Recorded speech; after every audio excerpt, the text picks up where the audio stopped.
Welcome mates, I am BloodThirstyLord by you can call me Lordy, and today we're back on Predecessor Hunter Grab, the long requested video to highlight all the Predecessor classes in the game, all 11 classes, and place them into a Predecessor tier list. What is the best Predecessor? We'll find out within this video. It's going to be so much fun breaking down this information and highlighting my thoughts about each Predecessor within the gameplay and through our personal experience playing the game for 2 years going strong. But before we do get into this video, there's only a small percentage of mates to watch the video that are actually subscribed. Leave a like, show support, click the subscribe button to keep up to date, press that join button to become a member on the channel. So without further ado, let's get straight into this. And we also had to get the old tier list maker to make sure we can actually do this and put it into an official tier list. We have all Predecessor classes down below, all 11 with their default customization for each Predecessor to make it easy to understand what Predecessor class we're highlighting as we go through this. And the way we're going to determine this is how the Predecessor feels when we do play and actually utilize it alongside the actual perks that are accessible to that class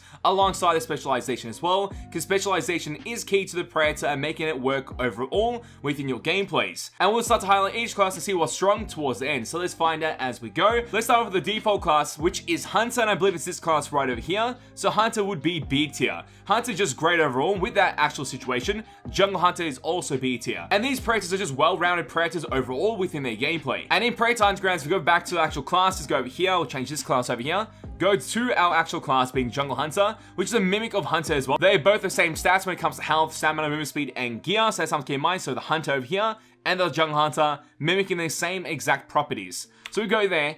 Pretty much we have access to a couple specializations, and one of the specializations that does stick out here is Fervent. Fervent increased damage when all fireteam are alive and standing. This is always a good point of engagement, and that's why it makes it quite easy to use your plasma cast from a range and actually engage with these Predators, being the Hunter and the Jungle Hunter, and getting an early pick due to the fact they have Fervent as your specialization. I'm going to put them at B tier because that's the only access to a specialization that is vital in your gameplay. That's why I've left it at that point there, but they do have access points to 12 points within the game, and that makes them quite versatile. I think 12 points to 13 points hits that like sweet spot within your gameplay when it comes to perks being accessible to each class. 12, 13 is always something you want to aim for, and these classes have 12 points to utilize. And the next class that will come up is the Scout Predator, and that's kind of a unique class to be honest. It does fit into a weird scenario, but let's just put it into C tier and explain why. So let's get back to the game. So we find Scout Predator, we go down to its actual properties. The Scout Predator, as you can see, has the lowest health in the game, but the other resources are maxed out except for the gear usage. So that idea of mobility and actually utilizing the character from distance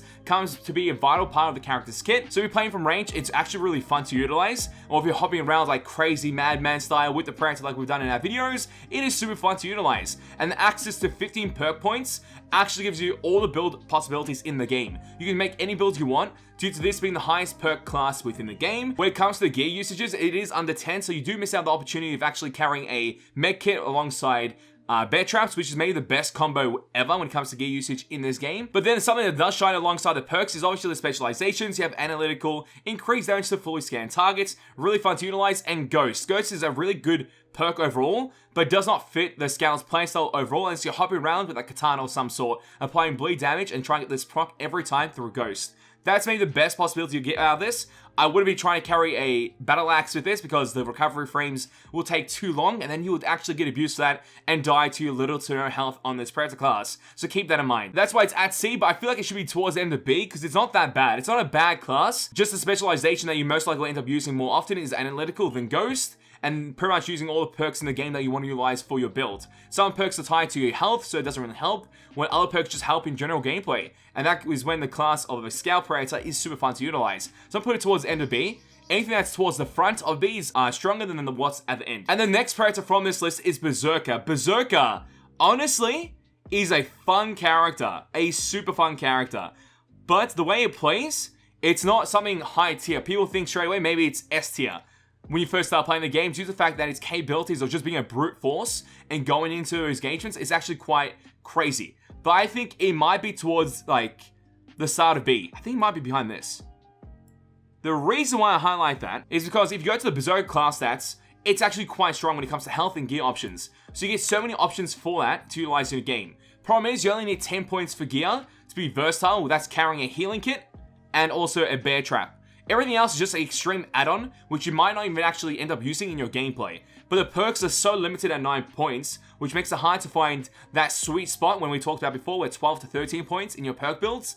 But if you run the specialization of using Savage, Savage is so much fun to utilize. Claiming restores health. Every time you go for a claim on an enemy, you get health back. And having max health on your class is obviously a great beneficial thing when it comes to healing back too. So that's why I feel like this class, when it comes to the Berserker, is really, really fun, but it isn't as strong as other classes. So I might actually put it towards here, between the Hunter classes and also the Scout, and it's in the middle. So that's like a B tier. I don't think there's anything that's really, really awful. Nothing below C or D. It's like they all can be used in some way, and we'll talk about it as we go. And I believe the next Predator after that would have been the actual Samurai Predator, as the first DLC Predator that came out. This one is kind of interesting too. I might put this in A, due to the fact that the Samurai class doesn't have the most gorgeous stats when it comes to the actual kit. It's a bit of everything. It's all-rounder, with health being the most beneficial aspect within the stats of the character. But if you go to the Samurai, you get 10 points of perks, which means you get more options open to you, followed by 10 gear points, which is that sweet spot we talked about as well for the gear. But then you do have access to Fervent, which allows increased damage while all fighting are alive and standing, Ghost, attacking with melee from cloak deals additional damage, and Warrior, reduced parry stun duration. You have 3 possibilities of what pathways you want to actually take with this character in your specialization, and then make your build based on that. And that is why I find this class to be really, really strong, because yes, the perks aren't over 12 or 13, but you actually get so much beneficial aspects by using all the specialization in the game. And you get all the strong points or power spikes with that character on the Samurai Predator. And that is why we placed it into the A tier. And I think from there was the City Hunter, then Alpha Predator and Elder, if I'm not mistaken, but we'll go to City Hunter and we'll find out what we can do with that. I think this Predator is still like lower A. It was really, really strong when it first came out, and they obviously nerfed it because the City Hunter was just a way better hunter overall. So all the Hunter Predator classes being Jungle Hunter and Normal Hunter variation, this City Hunter Predator was just so much more stronger. Let's go to the City Hunter 97, there you go. The base stats are highlighted here, so you get a bit of everything, and the move speed is bumped up a little bit, and also the gear is bumped up by a bit, which is also a better class overall compared to the other Hunter classes. And when it comes to the specialization, this is kind of a limited specialization. Tactician's always interesting, but when it comes down to the gameplay mechanics, it ends up not doing what you want as much. This perk here, I would never actually use Focus. It's just so useless within the gameplay, because if you do lose your biomarks, you're pretty much a sitting duck, and then you don't have your specialization as well, which gives you a lower spike in your gameplay and a lower chance of actually winning. So that's not a good idea. Analytical, increased damage to full scan targets. That's the only good specialization on this character, and even that, I can use that on my Scout class if I want to. And then with the actual gear options, the wrist launcher is locked to the class, so you can't actually take that off. But you still have 10 points to play with to allow a healing kit and bear trap, so that's not too bad there. And the perks are 10 points, and our class is less tanky. Maybe having more perk points, being 12 to 13, would be more beneficial overall. And that's why the City Hunter is most likely lower A, or even start of B. Yeah, I think even the start of B. Like, it's just stronger than the Hunter classes, but it's not strong enough due to the fact that it's limited on perks, and it doesn't have all access to the better specialization in the game. So that's why I feel like it's over there, just the fact that it has better base stats than the Hunter. But the Hunter and these are more like tied up together. And then from there, the Alpha Predator. Oh my god, this class, it is so much fun. I'm going to put it in front of A. It's because it's the most unique Predator, I think. Due to the fact that if you go to a class, being the Alpha Predator, the stats on paper, like health is a little bit more than a Scout Predator. The stamina bar is pretty good. The move speed's maxed out, and the gear options are at 2 out of 4. That's not too bad on paper, but then you got the gear options, the sweet spot, the perk options, 13 points, sweet spot, and also the specialization. Assassin, increase all damage when attacking from behind. Very unique to this class. Warrior, reduce parry stun duration, and Wrathful. After receiving enemy fire damage from behind, your next basic attack deals increased damage. And the possibilities of all this put together is crazy. And with the horizontal movement speed, when you do jump and leap, I believe the horizontal movement speed application actually affects that too. It's not just your running animation. So the possibilities of this class being more of a engaged class and do some damage, and while having all the actual specialization opened, it gives you so many opportunities to make some crazy plays happen. And I think this class might be actually S tier. So I'm gonna put that up there in S tier. We put that Predator there, Samurai Predator at A, and then the rest at B, like that, as you can see. And now let's move on to the next class, and that is the Elder Predator. And oh my god, this is straight S tier too. S tier is guaranteed so much fun. S tier is just like the god rank. It's like one above everything. These Predator classes always end up being the most beneficial to your gameplay. And let's talk about why the Elder is so strong. So the Alpha Predator was at 100, and the Elder is 150. So when you reach max rank, you get access to this class. On paper, the stats that come up, the health, the stamina, the movement speed, the gear, it just seems like a well-rounded Predator with some weird balance issues happening. But when you actually go look at the character overall, and you go to the perks. Perks 13, gear 12. So you can actually carry a wrist launcher if you wanted to, if that's not a possibility, if you want to take that. If not, it doesn't really matter. But when it comes down to the specialization, that's when it's good. You get Stalker. Stalker increased damage while at full stamina, and that was the most unique perk or specialization within the game that was only made on this class, the Elder Predator, when it first came out with the specializations. There was no other Predator that had their specialization until Cleopatra. And also the specialization of Vicious, opponents you down, bleed out fast, and take longer to revive. This is good too, but then when it comes down to this type of playstyle, I feel like Vicious isn't the best. It's usually Stalker. So you take that, and you end up using your plasma cast on your shoulder or ranged weapons. Then you take the perk down range, and you get increased damage for that as well. And it just gives so many possibilities opening up. And with 13 points being the sweet spot, as we talked about before, 12 to 13, you get many opportunities to make any builds you want with this class. And that is why the Elder Predator at S tier. The next Predator class is going to be Viking. Viking, I don't know, sometimes it's a bit of both, I think it's on A as well. Because these two Predators here, being the Samurai and also Viking, suffer from the movement speed penalty. Obviously being bigger characters, they move slower. And we're going in game, we actually see the Viking stats for this Predator.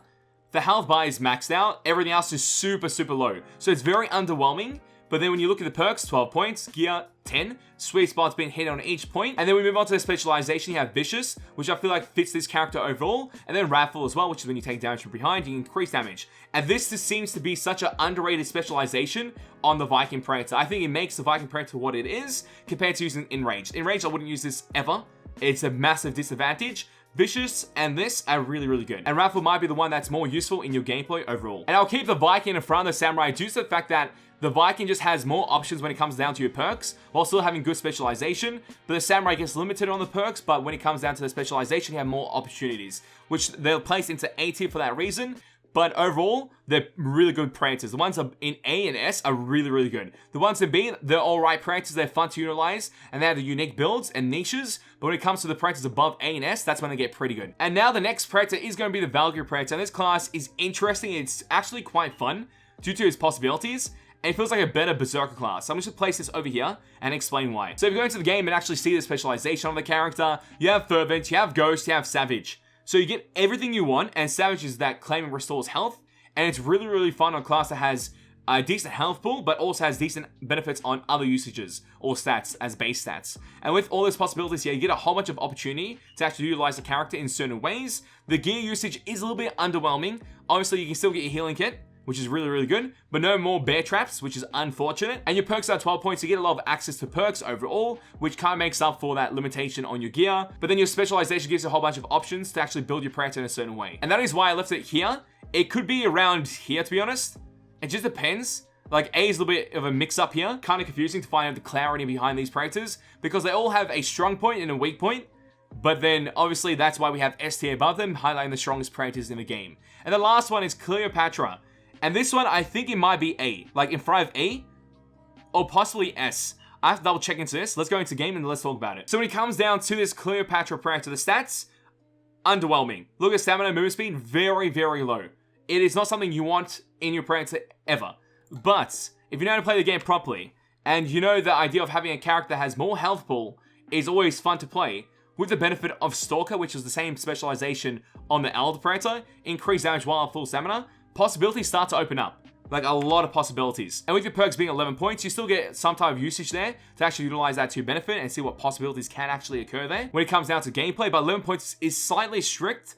You end up having 2 good perks and 1 perk that you didn't want, unless you had a certain build that you're going for. The gear is well over 10, but the problem is after you get the bear trap, another item that you would want is motion detector if you want utility. But if you play this game for a while, motion detectors and wrist launchers, all those other aspects help towards XP and some type of like gimmick within the game, but it's never enough to actually carry you through a match and actually get that victory. So that's why I feel like these two are just overwhelming in the gear section, and that's why it's something you need to pick every time if your character has 10 points plus on the actual gear usage. When it comes down to perks, obviously that limitation, specialization, only Stalker, and maybe it's not the best Predator, but it's so unique due to the fact that Stalker carries it. Stalker really, really carries it. And I don't know how to put it above, like lower A or high A. It's such a weird one. If it didn't have Stalker, it would be here with no Stalker. Honestly, I don't think the build would have worked at all without the Stalker variation.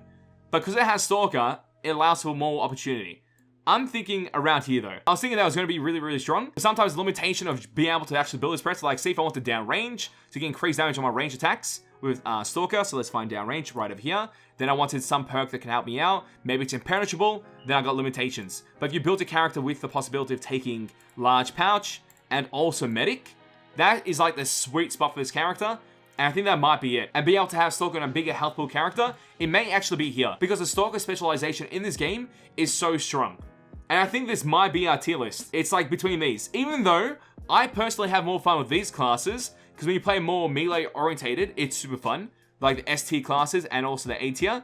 This class, you have to play more range. I feel like it just is well suited for range due to the fact that there's so much penalties on movement and the stamina usage on this character. We're gonna leave it here due to the fact that you can play range and Stalker. If it wasn't for that, back in D. I think that's it. I think that might be it. That is the perfect tier list done by BloodThirstyLord, aka Lordy, myself, in Predators classes, what Predator classes you should get playing the game, and also DLC. If you're interested in DLC, hopefully this does help out. And mates, I want to make sure this is clear, so if you're grinding for DLC, you actually do not need it. If you play the game and get to level 100 and 150, you already get great possibilities of 2 Predators that I classify as S tier, due to the fact that those characters have so many possibilities in their gameplay already, and specialization access, and their kits are just really, really good overall. So I feel like if you download this game on PlayStation and got it free to play, you actually don't need to buy any of the DLC, just play the game and get these classes and have fun with those, because they can actually give the whole Predator experience, and also be slightly busted as they classified as S tier in this tier list. Obviously, this tier list is my opinion, my thoughts, my expressions on these Predators, but we have played this game for honestly nearly 2 years.